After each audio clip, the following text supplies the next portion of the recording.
आज हम ये दोनों बहनी हवा कहले पारा ठीक रहे। दारू बंद हो गए भले ठीक है ना दारू पी के आवाज तो मुन अच्छा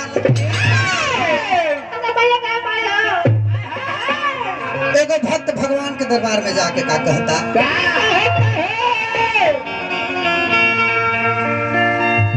नीम के पेड़ ओढ़ुल के पेड़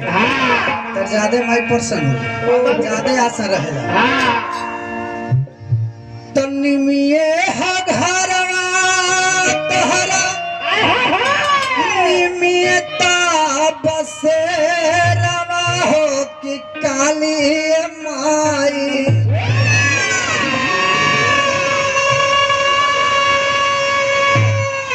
तलावलु निमिये यसानवा हो कि काली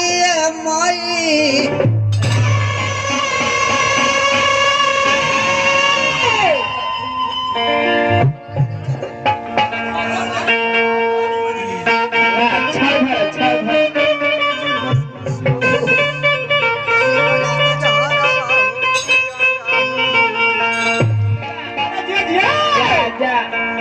मगर कृपा बन दूरी बना के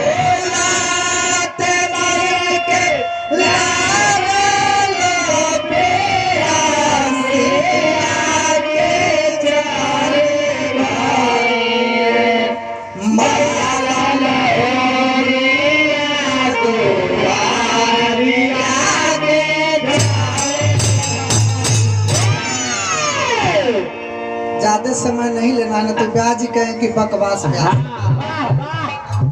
चले कहा तो देखी के भाव में चले के बाद भाव देखावे के बाद सुमरन में आना तो सब भाग जे तू सब आना छोड़ के तो हमनी दोनों चिल्लाइत रहम तो मस्सी और पैसा वाह वाह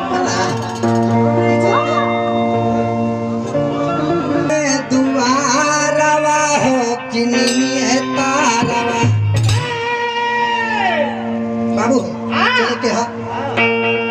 अरे निमिये